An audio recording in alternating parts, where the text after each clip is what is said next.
Okay. Yeah. All right. Check it out, everyone. I got a pretty sweet interview coming here, man. I've been following Broken Bobby on his YouTube channel for what, over a year. You've been doing it about 10 months, 12 months, and Yeah. I've been checking it out, man, and I don't think he gets the recognition he deserves. That's another reason why I want to do this. You know, he's trying to tell everyone this is not the life you want to live, and that's the whole mission. You know, sometimes we get on YouTube and we share information and stuff, but at the end of the day, the message is this is something you want to do. So I'll let you introduce yourself, my brother. Take it away. Okay. Sounds good. I'm my channel is called Broken Bobby's Transformation. I was addicted to meth for about 20 years of my life, from my late teens all the way into my early 30s, when you know, what happened was I was hustling. I did a lot of business in Orange County, and you know, earlier in life, I was doing it in San Bernardino, having people come to the house and stuff, and that was just a train wreck. Basically, too much drama, too much heat. So I was working at Disney, and I there was somebody that actually worked at Knott's. I met him at a Disney party that I went to, and he introduced me to some people, and we went in and set up shop in Orange County, basically. And that went on for a while. That was very lucrative. And eventually I would go on, because I was based out of San Bernardino. I would end up on probation in San Bernardino County, Riverside County, and LA County simultaneously.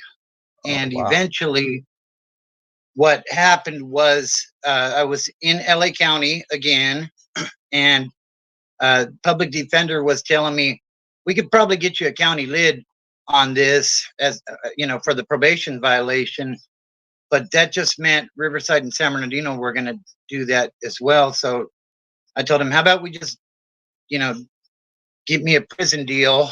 You know, if you can get the right deal, then let's do that. That way I just have a parole officer, and maybe I'll have a chance of turning my life around. And basically that's what I did. They sent me to prison. I was low level points, sent me to a community correctional facility, and I just couldn't stay out of trouble.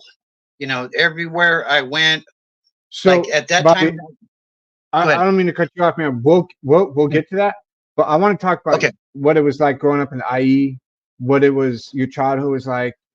It was. Is that okay to start from there? Absolutely. Yeah, Okay. actually, okay. I was born in Long Beach, and I grew up in Carmelitas in Long Beach in the projects there. So here's a twist.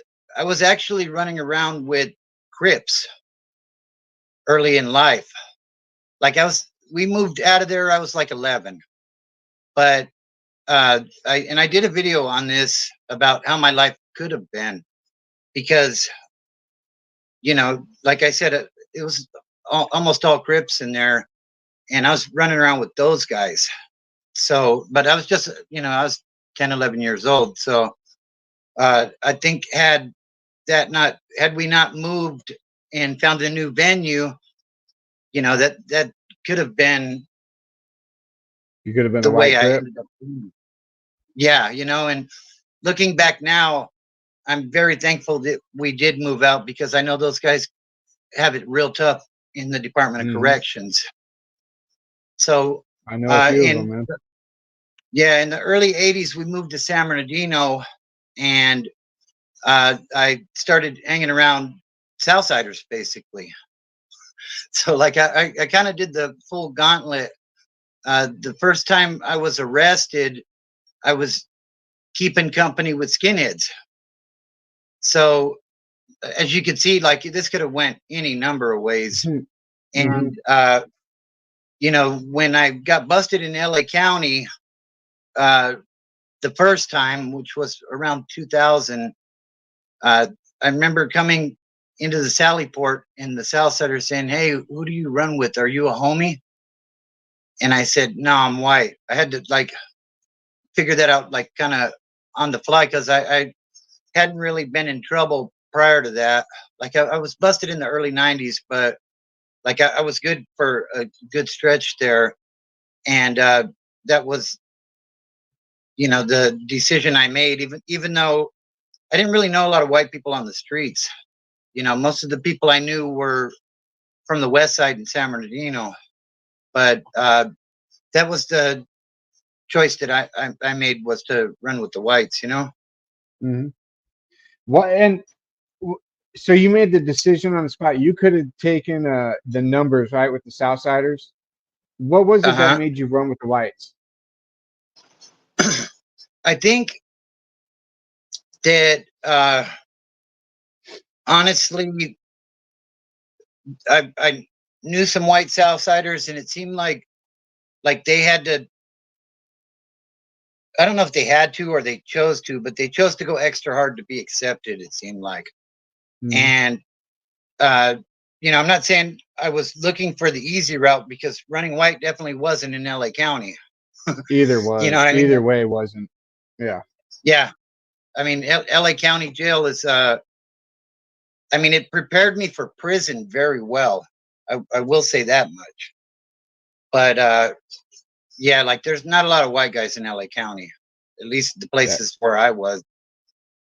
that's what I've heard. You know, like 12 would be like a high number sometimes, and that'd be like Yeah, that'd be good numbers. And for people who right. don't know, back in the early 2000s, LA County was still LA County. You know, what were Oh yeah. some of the trials and tribulations you had to go through, man? Were there riots? Were there just the COs messing with you? You know, because they had the CO gangs back then too. So, you know, Oh yeah. where did they have you? Absolutely. Also, they have you at Wayside, or they have you downtown at Twin Towers?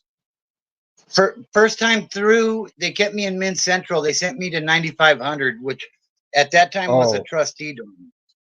oh Okay, shit. so yeah, 9500 is pretty well known.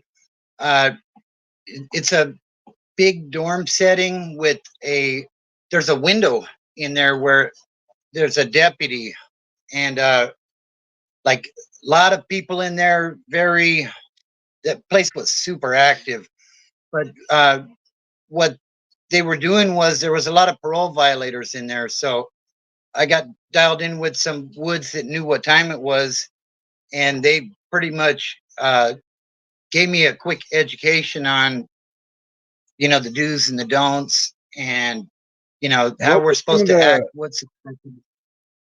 But I'm cutting you off. What were some of the do's and don'ts? Right. uh, obviously, if you see another white man fighting, you're jumping in. Uh, the don'ts were more, you know, don't do drugs unless you can afford to pay for them. Don't gamble. Don't uh, don't commingle too much with the other races. And uh, you know, the obvious politics of not eating after blacks and stuff like that. Um, just they taught me, like there was a guy I ended up getting into a fight with another wood, and basically because he he was mumbling under his breath some things that are, you know, out of name, basically, like trying to be low key about it. But I'm like, you know, what are you calling me that type of thing? And the homie whose wing I was under said, "You guys got to take that in the restroom and handle that." And the other guy, he's kind of a small guy. He's a fast talker, you know, typical California prisoner. I mean, uh, you know, not to say that they're all fast talkers, but a lot of them are. And you know, I've been here and I've been there, and you know, like I'm supposed to be afraid of that or something. You know, I mean, honestly, at that time, half the places he was naming, I didn't even know what any of that stuff meant. You know, like I was at Tracy when it was Gladiator School, and I'm in my mind, I'm kind of like, what's Tracy? You know what I mean? But he got disrespectful. We took it in the restroom, and that was one of the ones where I handled that, and I didn't really know what to expect going in there. I mean, I've never proclaimed to be some super tough guy or anything like that, but uh, you know, that was all part of the education process, I guess. That Hmm. uh, if you disrespect me, you're gonna have to basically whoop me, or I'm gonna have to whoop you, one of the two. But that stuff's not gonna fly. Mm, I got you, man. It's So just they were getting you ready for the pen. They were taking you under the wing. What was? I know you told a story on your channel, man, a while ago about a riot you guys got in. I think that was a Wayside. that was it. Yeah, Wayside Supermax. Oh, And they put you in Supermax there. Wow. yeah, now the thing about Supermax is the title makes it seem like it's some Pelican Bay type of place, like it's dorm living. You know what I mean? But the thing about LA County is, they talk about gang modules. Every module is a gang module in LA County. It's got to be 85% plus gang members. Everybody's gang related in one way or another. But I come rolling in there, and uh, like I'd never been anywhere where there was more than maybe one or two other woods, and there were like 10 of us in there, and I'm like, oh shit, this is where everybody's at. So like I'm kind of feeling good about that. Like, okay, cool, I got some backup here in case something happens. And of course, we can't make it a week without a riot kicking off.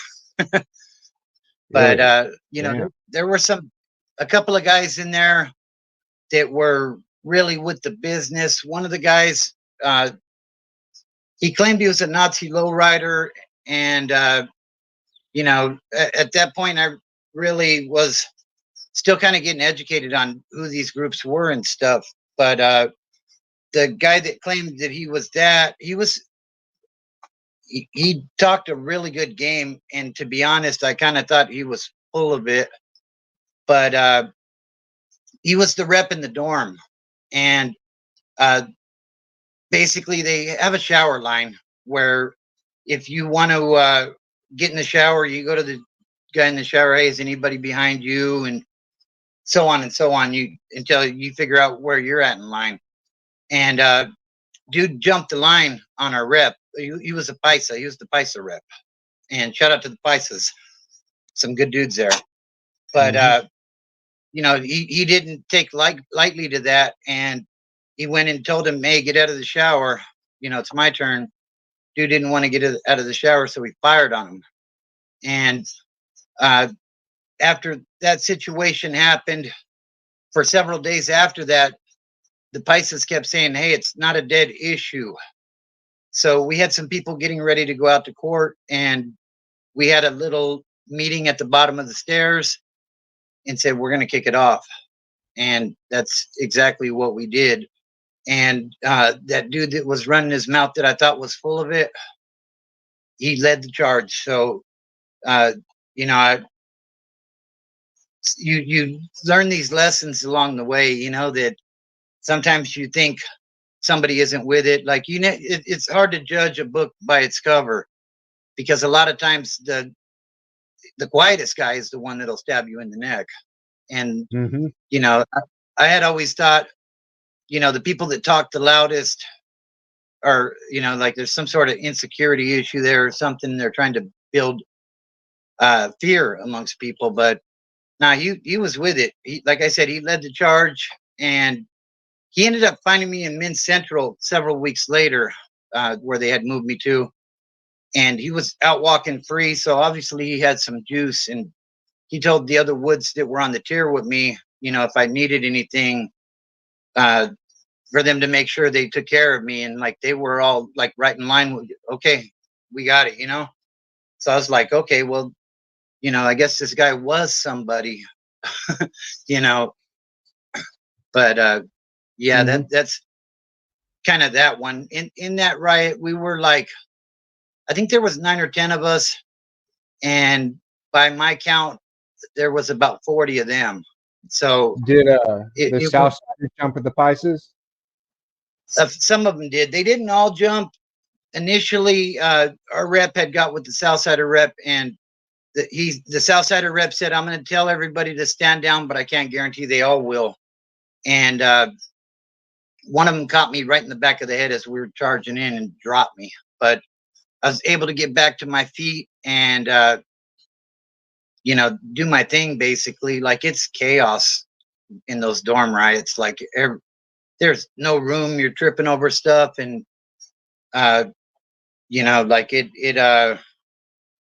it's weird because it's usually over pretty quickly, but like, so much stuff happens so quickly, and like, people always say put your back to the wall. Like, it don't work. It didn't work like that there. But Mm-hmm. Didn't have luckily time. for me, luckily for me, I was able to the Nazi lowrider guy, he had like 3 guys on him, and I came back in and got some off, and basically I earned his respect in that situation. And basically everywhere I went in the system, people already knew who I was, which was really surprising to me. They were like, "Oh yeah, we heard about you, homeboy," and I'm like, "You did?" you know, 'Cause like I said, I don't portray to be no tough guy or anything like that. I was a hustler on the streets, Mm-hmm. but in those situations, it is what it is, and either you're going to get off, or afterwards your own people are going to get off on you. So it's better to handle business. Mm-hmm. You ever see anyone when you were in LA County who didn't handle business, and did you have to remove someone in LA County, or did you ever witness that? Actually, there were 2 in that riot in Supermax that didn't jump, and Oh, not good. we only had like 9 or 10 to begin with. So you know what I mean? Like, that just, and the funny thing is, it was other races that were pointing it out to us afterwards. The Nazi lowrider guy got removed. There was a big skinhead that got removed. So there was only a few of us left. And the other races were like, "Hey, that guy right there, that guy right there." Like, they didn't. And the funny thing is, it was blacks that were telling us, but I mean, I, they're kind of helping you out in a way, because you can't trust these guys. and absolutely, yeah. And it is funny because a couple blacks said, "Hey, we were glad to be able to sit on the sidelines for this one," which usually the blacks and the Southsiders going at it. You know what I mean? But yeah. So we basically, what we did after that, me and another guy, we went and basically snatched up these guys' commissary and told them, "Hey, you need to go up to the bars up there and tell them you're hearing voices, or else we're going to get on you." And basically that's what they did. So uh, we didn't have to get on them like that, but basically, like, we stripped them of everything they had and did it like So that. you're going through LA County, right? And all this stuff is happening. How long were you in LA Mhm. County for? I was in LA County on 3 separate, like, was it 3? I want to say, okay, 3 violations plus the original. So 4, I went through there 4 times, and every time it kind of got progressive. Like, the first time, when they caught me on my sales case, they gave me a year, but they were doing early releases. So I was out in like 4.5 months or something like that. Then the second time, I think I was also on probation in Riverside. So, like, it just, like, I did so much county time, it's crazy. But like, would catch a violation, or I caught a new case in Riverside. So I went there, and then LA had a hold on me. And then once I got out of there, then I would go on to catch another case in San Bernardino County.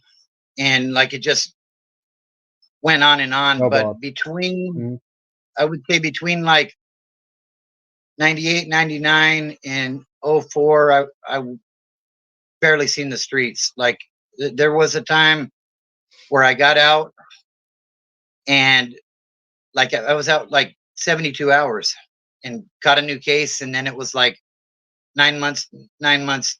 Well, it wasn't a new case; it was a violation. Let me correct that. But um, I got out, and my connection, I guess you would say, got raided. So I went to go see what was going on, but I didn't know he had got raided until I hit the cul-de-sac, and it was too late. Oh And man. Wait, you rolled yeah, up when so they were raiding him? yeah, basically, like he was already out in Oh, cuffs. I come smashing around the corner, and I'm like, oh shit! Like there's 10 cop cars there, you know. So yeah, I'm already committed. I pull up. They get me out, put me on the curb. There was a couple other people with me. They're running names, and when I thought they had nothing on me, like I had a big mouth, you know. So I'm like, run my name. I don't care. You know, you guys ain't got shit on me. You know what I mean? You can run it all you want. You're not gonna find nothing. And they said, yeah, well, you know, you're on probation for narcotic sales, and you're at a house where there's narcotic sales going on. That sounds like a violation to me. And they're like, they said, you're free. You're free. Cuff up the loudmouth. And I'm like, wait a minute, what just happened? So yeah, that so was didn't my end bad. Go well. ahead, man. Like I didn't end well on that one, you know. Yeah, it's always better to stay quiet from what I've gathered and I've experienced. So learned. also, absolutely, man. And what would you say, man? LA County, Orange County, or River, or I guess you call IE or Riverside County Jail? Uh-huh. What would you say Riverside, would San be Bernardino. LA.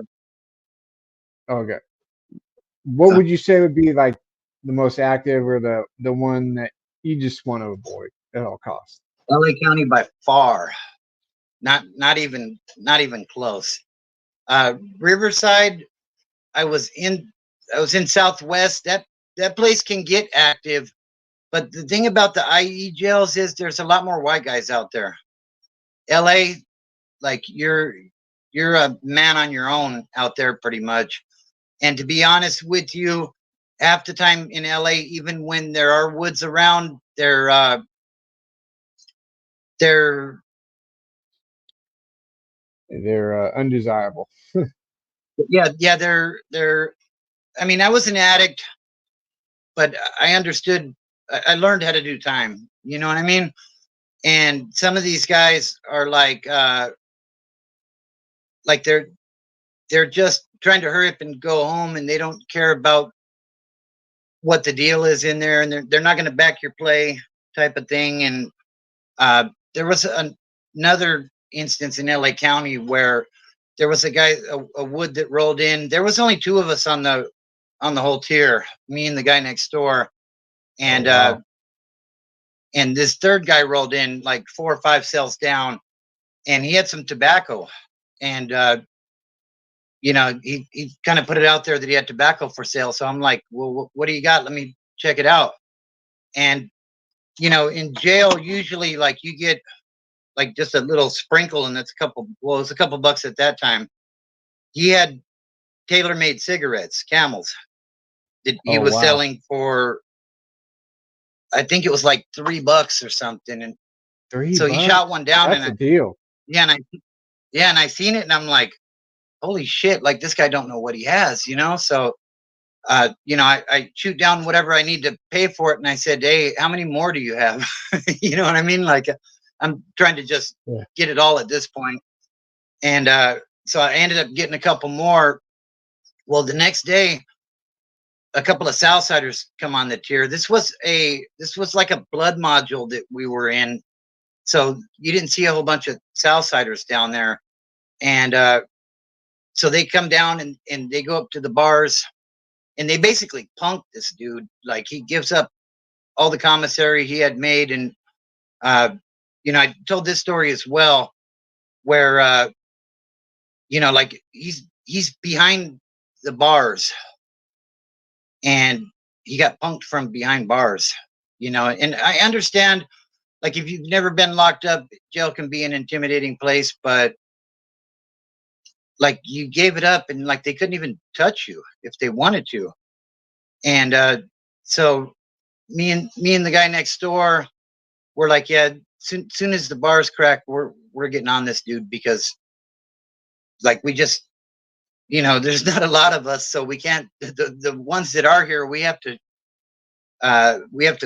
put strength out there rather than, you he's making us look weak. So we were gonna get on him, but the next time the deputy walked through, he ended up rolling it up. So yeah, it was a wild thing. Hmm. Yeah. And so you're doing all this time in county, man. What was the case that caught you the chain to the big house? Okay. So I was on probation in all three counties already. I was working construction in San Pedro, or yeah, I think yeah, it was San Pedro, and we were on the way home. I was staying in a motel down there because the wife and the kids were out in the IE, and we were on the way back. And like I was making good money, but I didn't feel like it was enough money. I was trying to stack up my money so I could get us a place down there, and I had re-up basically, even though I hadn't been doing that for a while. And we the guy who I was riding with, his car broke down on the way back from work, and a sheriff rolls up to assist us. And It's always I something. had, yeah, I had a little bit of product in my sock, and he starts running names, and I had a probation violation out of one of the other counties. So they locked me up for the probation violation, and then I'm in the back seat of the car, and I'm like, man, you might as well get this stuff out of my sock before we get into the, like it was going to come Hmm. out. You know what I mean? It wasn't put away well Yep. enough to where I could get it in. So I gave that up, and like I said, even then they were still telling me, "Oh yeah, we could get you a year in the county on this." And I'm like, "Yeah, so I could do a year here, and then everyone else can give me a year. Like, if you give me a couple years in the joint, I'll be out before I would have been out on the county time." So I ended up doing that, and eventually I would. That was the best thing that ever happened to me, honestly, was going to prison, because I missed a bunch of birthdays and holidays and stuff. And I finally, I always told myself in jail that this was the last time I was done. I'm going to get two jobs, like all that jail talk.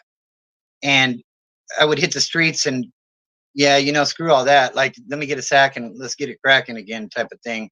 Hmm. But, you know, a lot of the stuff I was involved with and that I seen in prison, along with the fact that I missed all those special occasions, I was finally ready to become a productive member of society. It always seems, man, the rolling the stop sign, no brake light on Yeah. one tail light, a broken Uh down huh. car. It's always Right. that gets you, and it's it Uh-huh. just seems like it was always that. Like I remember I was driving down 101 from San Jose to Morgan Hill, and my friend's Okay. car, we thought he got a flat. But cop rolls up. We just picked up, right? And so what I used to do is I used to get like grocery bags, right? We had like the Cheeto cans. You could unscrew the bottom. We put the pieces in there. So I had all of that in there, Right. and that we just ended. Long story short, we ended up getting away, but it's always Right. something like that that seems to get you. But Yeah. what was the first place they sent you to in the joint? The They sent me to North Kern Delano for reception, Mm-hmm. and I was there for about. I was there a little longer than normal, because the first time I was, when you first get there, they put you on the confined to quarters, where it takes about a week or so for you to actually get out into the population. And the first time I get out on, I believe it was B yard. It was the cell living, basically, before I made it into a dorm. Uh, I come walking out on the yard, and this is more of a like a 3-4. level type of setting, I guess. Like I walked Solid. out there, yeah, I felt that tension immediately as soon as I walked out. Never set foot on a prison yard before that, and I said, "Holy crap, what's going on out here?" You know. And one of the skinhead guys come by and he said, "You ready, brother?" And I'm like, "Ready for what? What are you talking Let's get about?" here. Like I've been on the yard for 5 minutes. You know, like what the heck is Literally. going on? Mhm. And like, he says, "Are you ready or not?" And I'm like, "Whatever's clever, bro. Like, who is it? You know what I mean? Like, just give me that much at least, you know." And he said, "We're about to get off with the blacks." And I'm like, Mm. "Okay," you know. And within a few minutes, yard went off. And luckily, like nobody knew me on that yard, so like I wasn't a target to anybody. And you know, to be honest, I kind of found some off to the side. I'm getting my scrap on with a black guy, and we got up and got down and got up and got down, and bombs flying and all that stuff. And eventually, they would get us zip tied, and we would sit out there for the rest of the day, and then they would rehouse us and all that. So it took a little longer to get out of reception, but yeah, that's where I started. Man. Yeah, that what'd you say, North Kern, Delano? Those are that's level 4 180s and yeah, Mm-hmm. over there, man. That's that yeah, that's would they open that in '05? That's no joke, man. You probably opened that Yeah, up no, then, no, huh? no. No, I wasn't. No, that you're thinking of Kern Valley. I think I was at Kern North Valley. Kern, which is Okay. across. Yeah, they were just Okay. opening that joint up though when I was there. But Yeah, okay. yeah, I get them mixed up sometimes. yeah. At that time though, like it for some reason, like it was just super active in the system. Like things were cracking left and right, and lockdowns, and like it was just like everything I had been told about prison was pretty much a lie. You know what I mean? That it's all good. You're going to be having spreads with the homeboys, and it's more like all the homeboys wanted a shot of coffee. I mean, no disrespect or anything, but you know, if you had something, everybody wanted to be your friend, type of thing. You know, Hmm. and like reception is just it's hell on earth in my opinion. Like there's not really any program. And then they stuck me in the dorm on C Yard, and like it seemed like every couple of days we were grouping up, like something was going to crack, and nothing ever did. And Mm, uh, like it was that's just stress. couldn't wait to get to a main line, you know. So So what was the what? So you went through all that, right? So basically, you saw what a level 3 and level 4 was, uh, uh-huh. right there. What was the first main Yeah. line you hit then? So they sent me. They originally I had, I think it was like 18 points. Like I had no points at all because I hadn't been in the system. And they told me I was going to McFarland, which is a it's like it's a CCF basically. It's a camp. It's a small yard. Oh, okay. Not a whole lot going on there. And so they said you're going to McFarland. So I get on the van, and we go like right across the street to Delano CCF. And I'm like, and the guys like the transportation officers like get off the bus. And I'm like, I'm not going here. Like I'm going to McFarland. Those transportation officers are something else, you know. He said, I'm not asking you, get off my fucking bus and Hmm. or my van, you know. And I'm like, oh, okay, well, you know. And so yeah, I get there, they're processing me in, and I walk into another riot. Like it Man, just seemed like, yeah, like I you couldn't, a magnet. yeah, it seemed that way, you know. Like I literally get processed in. They give me my bedroll and in my laundry bag and stuff, and I come out of the hallway into the little mini yard area, and I see all the woods grouped up over there, and I'm like, "Are you kidding me? Like this can't be real, you know?" So I Hmm. walk over there. I introduce myself to a couple of guys, and they're like, "You might want to set that down. We'll maybe we'll show you where your where your bunk is once we're done here, but it's getting ready to crack." And I'm like, man, I swear if I survive this, like I'm my life is gonna change, you know. And the funny thing about the CCFs is like it's real low custody. Uh, like it's almost a joke in the prison world. But one thing that people don't take into consideration with these places is these places aren't run by the Department of Corrections. They have these geo security guards Rent a that run the cops. Yep. place. Yeah, and when something, you know, a major event like this happens, you know, they'll put out a few orders to stop fighting, get on the ground, and of course nobody's going to do that. So what they do is they lock the doors and they call the prison and tell them, "Hey, you need to come and quell this disturbance." So what should be going on for 10 minutes or so, a normal riot, maybe 15, now turns into an hour. And that's where it gets really dangerous because it, you know, the numbers were pretty decent on that one. So like it was just a marathon of fighting basically.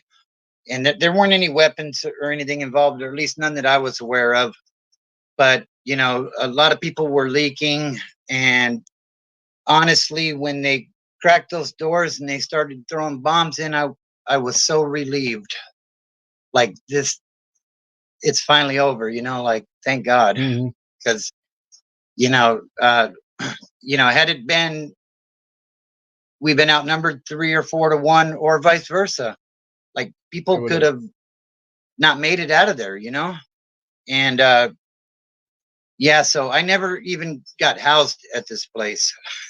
And now I'm in their holding cell back back where I had started from, and they end up transferring me eventually over to McFarland, which was originally where I was supposed to go.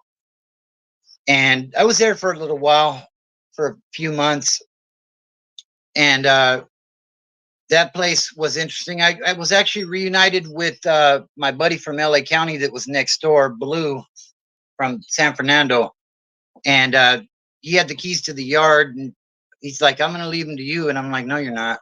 Like, I don't want nothing to do with that. You know what I That's mean? nothing Like, but problems. yeah, like this is, I mean, because it's still low level stuff, and Hmm. like nobody, like It's when I would even worse eventually get to the, because of the petty shit down there. You know. yeah, Yeah. hmm and it's funny because like a lot of these guys, like I had never been to the Pin before, you know what I mean, but I knew a lot of people that had. So like I knew, I don't want to say I was super educated, but like I knew how to act. You know what I mean? Like we move with respect, we take care of ourselves, we present ourselves well when, especially when we're dealing with other group segments. And like some of these guys were just running around like I was like, are you freaking kidding me? You know, like uh we were out playing basketball one day, and we I say we, but basically our car had a tomahawk hidden. There was an Hmm. agreement that there weren't, nobody had any weapons there, but it is what it is. So uh this dump truck of a wood is over by the gate, and he found our weapon and he's waving it around. Hey, look what I found! Like all out in the open. I look at Blue like, the fuck is this guy doing? Like, are you kidding me? So Blue had him dealt with, and Hmm. that would eventually lead to another riot. I mean, What, like I between just, skins and woods or something like that? between the woods and the south on that Oh one. shit! Yeah, so I mean, like everywhere I went, things were popping off. I So should have called you the riot maker, man. man, you know what I mean? And the thing is, to be honest with you, when I'm in there, like I'm sure you could see it if you've watched any of my videos. Like I'm not, Hmm. No, you're I just don't laid back. portray myself. Yeah, I don't portray myself to be Superman. Like I'm observing, I'm paying attention to stuff, and I'm not speaking unless I need to. You know what I mean? Like unless I'm with company I'm comfortable with. Mm. But like it seemed like every time I turn around, I'm like, man, are we doing this again? Really? And so ended up in a riot with those guys, and now I'm heading back. I made the full circle. I'm back at North Kern again on the 3 yard. Oh, great. So you went, what Mhm. was McFadden at level one? Level Level. one, basically. They say that McFarland was like a level 2 setup, but it's still a CCF. I mean, Hmm. uh, but so like I worked my way back up, then I end up back at North Kern on the 3 yard, and we're on lockdown for a riot with the blacks. It had Already? went down What? prior. Yeah, like I wasn't involved in this one, uh, But you're but on lockdown. we're on lockdown. Yeah, so How long was that it's lockdown? Because that was back when they were doing year long, 6 months, you know. yeah they they had been locked down for maybe a month or two prior. I'm not sure exactly how long. Like I remained on lockdown the rest of my term. Well, while I was on that yard, because what had happened was there was a wood that rolled up, and he had bad paperwork, and we're on lockdown, so they shoot a kite over to his celly and tell him, "Hey, dude's got to go." And Oh shit. the celly doesn't act. So now Oh, you got they're two. filtering. Yeah, so now they're filtering out if you're on the tier with either of these guys to get on them. But excuse me. So me and my celly are being brought out for showers in you know Man, fucking your luck. flip flop in boxer shorts. You know what I mean? He gets us uncuffed to go into the showers, and the rotunda door pops, and guess who walks in? Jesus Christ! I couldn't get out of my own way, bro. You know what I Yeah, mean? I mean, So were you expecting it? Like, man, this is just my luck. As soon as they fucking open that, there he is.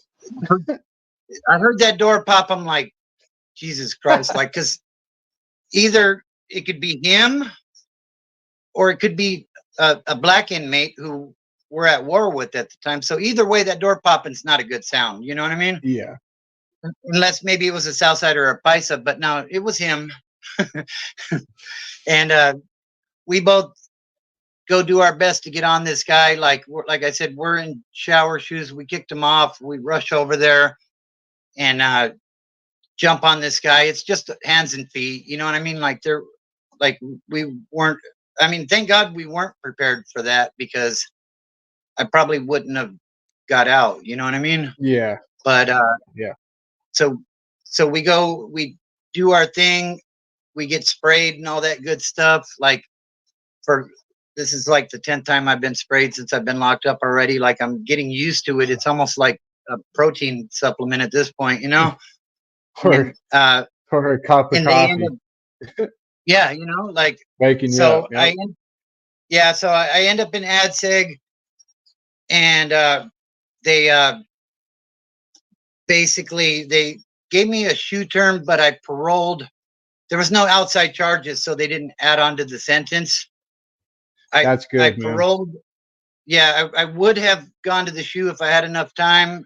Thank God I didn't, because then I would have Oh, been connected with more that would people, have and it would that have would just have made been things a lot more difficult. Yeah. 2006, Hmm. 2007, that year. Man, Cork and Chew was nothing nice, man. Yeah. Nothing nice at Yeah. all. Yeah. It was Especially those rocking and years. rolling. Yeah. Hmm. Yeah. I So think yeah. they had the cages there. Oh, my bad, man. Go ahead. No, you're good. Go ahead, bro. That's done. I I can't remember when they got the cages. It was like '03 or '04 in Corcoran, something Yeah. like that in the shoe. Hmm. And then, but Uh-huh. it was they were man. They sent Rodriguez. I think it was whatever the sergeant's name there, man. You know what they did with him after in the What? '90s when he was doing all the war? They sent him to high desert, man, and was fucking warden. Oh, wow. Yeah. That's So crazy. yeah, it's nuts, That's, man. So Corcoran was probably the yeah, most violent. Everyone talks about Pelican Bay. Corcoran right. by far was worse. But go Oh, ahead, yeah. man. Continue. Sorry, man. My bad. No, you're good. So, yeah, so I was given a shoe term. I ended up paroling, and, I'm thinking, okay, well, you know, that was even more incentive not to come back, because if I came back, I would have came back to a shoe term. Yep. So that was more incentive. But the thing is, I had been filing motions for the other counties to run concurrent, and apparently they never got those motions. So I had a hold from Riverside. So I got sent back down to Riverside County, Man. and So you went and I from the would, pen, man, where you had some type of freedom. yeah, Sucks. yeah. So they sent me back down there, and I would end up paroling from Banning in Riverside County. But Oh, okay. going That's where back the to the homie's from. county, Yeah. yeah, yeah, going back to the county, like, I don't, like, if I were to ever get in trouble again, not that I plan on it, like, just send me straight to prison. Like, I don't want to, like, it seemed so chaotic in the county. Everybody running around playing grab ass and being stupid. And I'm like, I'm trying to educate some of these youngsters, like, hey, if you're going to the joint, you might want to stall all that stuff out, because that stuff don't play up there, and you're going to end up getting in a big wreck. And nobody really wanted to listen, you know what I mean? So they called my name to roll it up, and I was like, all right, I guess I'm done at this point, because Hmm. you know, I the funny thing is, like, I wasn't looking on my whole term. When I was in reception, I sent a letter to my old lady and told her to move on with her life, because I was in jail so much. Like, I basically told her, this is my career now. So just move on with your life. Find somebody that makes you happy, that's going to be good to my kids. And I'll be over here, basically. And she shot me a letter back and said, don't be stupid, do your time and come home. So now I'm like, okay, now I Grateful. have, I had already went to the shot caller and told him, hey, my hand's up for everything. I want to earn my letters. I want to do this and that. And then Oh shit. I get that letter. I got to go back and tell him, hey, bro, about what I was saying, Hmm. like, I'm here for the homeboys, but if I could resend that hand up thing. And he said, homeboy, you've been doing your thing everywhere you went. Don't trip. Like, just if something cracks, obviously. And I'm like, yeah, obviously, don't trip on that. But no matter where I went, like, it was cracking. So, like, I couldn't stay out of my way. And I'm just glad that my sentence was short enough to where I was able to get back out and not end up in a situation where DA referrals were flying and all that type of stuff. Yeah. Yep. So So, you get out, right? What is it that uh-huh. Bobby's doing today that keeps you from out being in trouble? Obviously, you learned your lesson. But what are some Mhm. positive things people can do after prison? Like, they say you can't get jobs, which is not true anymore, and all that stuff. So, what was it that Right.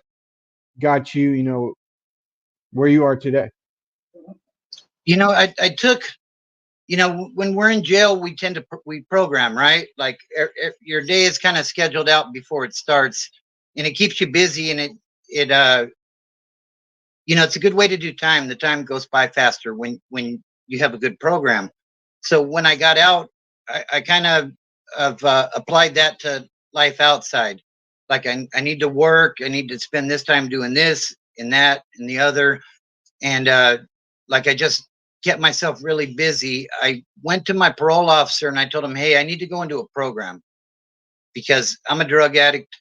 And even though I have a little bit of time under my belt, like, I Mm, need some help here. And my parole officer told me, no, you don't. And I said, well, if you're not going to help me, then I'm going to figure it out on my own. And I went and was able to get a county bed at a 90-day in-home spot. And, that really helped a lot. Um, I got a job after the program, and my first job, I was working for Liberty Tax. And talk about a humiliating job. I was wearing a blue dress and waving a sign on the corner of Baseline and Waterman, which is a very active area in San Bernardino. And I got clowned to no end, but I had a job. It's a living, you know? You know what I mean? And the thing Yeah. is, I held on to that job until I found a slightly better job. And that's kind of been my philosophy now. Like, if you hate your job, don't quit until you have at least something as good or better.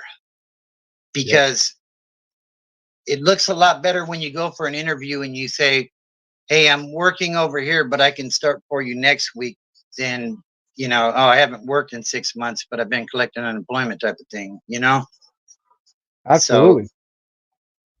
so that's kind of been my thing. And then family is very important.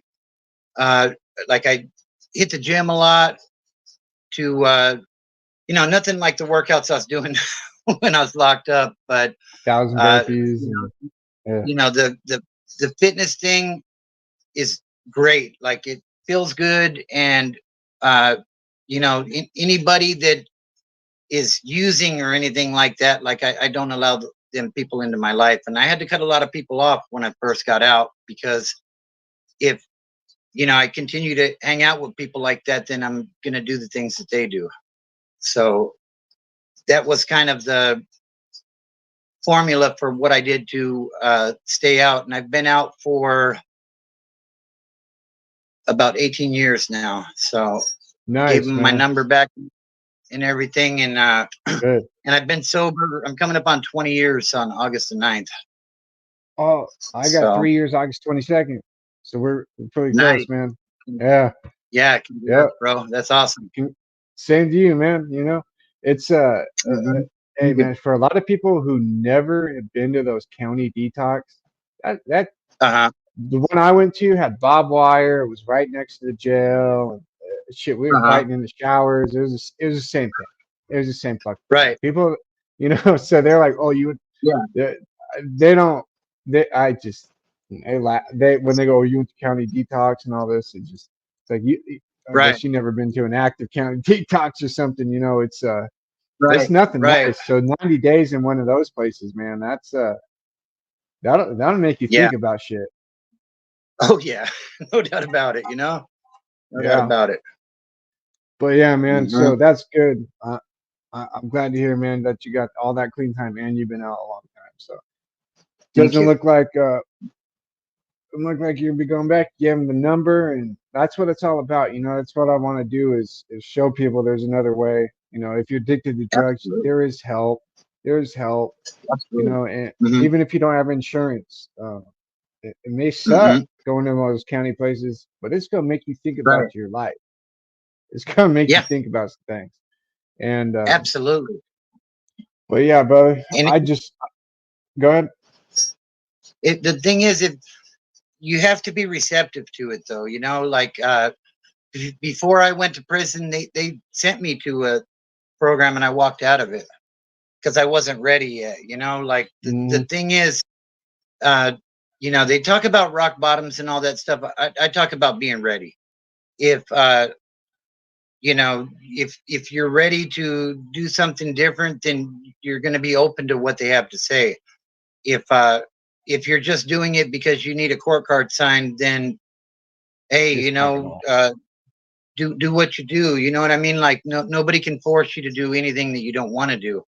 But when you get into some of these situations, and like, I remember when I first walked into North Kern and I looked up at the catwalk and I seen the gunner up there, and I said to myself, "Damn, Bobby, what is it? Is that sack really worth it? Like, you know, you think you're the man and all this stuff, but look where you're at now, And the thing is, everybody says, "Oh, I'm my own man. I do what I want to do." Go on a level 3 or a level 4 yard and tell me how that works. You know what I mean? Hmm. Yeah, dude, do what you want to do there and see if you can plug all the holes that they put in you. You know what Yeah, I mean? that's bad for your health. Absolutely bad Absolutely, for your no health. doubt about it, man. Yeah. Yeah. Uh-huh. And it's like you were saying, man. I didn't have to hit a rock bottom. I was living in $1 million house in Franklin, Tennessee, right? I just had Uh-huh. enough in 2021, man. Yeah. August 21st was the last time I used. I was in August on August 22nd. I was in rehab in Newport Beach. I didn't hit a fucking Nice. rock bottom. I just had Yeah. enough, and that's what Yeah. it takes. You're ready. You either had You enough, got to you've be been ready. through Yeah. some shit, you're ready, you're Uh-huh. just tired of waking up going, okay, how am I gonna get well today? If you're on opiates or whatever you're Hmm. on, even if you're Hmm. on speed, man, it's like, okay, how am I gonna hide today? It's Yeah. like, How is am I this gonna gonna get be up? the Yeah. day? Is this Uh-huh. gonna be the day I get caught? Or is this the day they kick my door in? Because I was getting, shit in the mail and all this other stuff. Is this the day the feds are coming? It just, Hmm. the stress on your life that you don't Yeah. have when you clean up. And I used to think people were full of shit. Oh, your life is so much better when you clean up. I'm like, yeah, okay, you put on a show. No, there. Absolutely. I was wrong. I was wrong. Yeah. Life's better, Right. you know. Hmm. But hey, Bobby, thank you so much for coming on, man. I appreciate you for your time, man. We're gonna link up. We're gonna do other shit in the future, man. I like you, buddy. Sounds good. I like you too, bro, and I appreciate you reaching out, man. I Yep, really do. So, absolutely, man.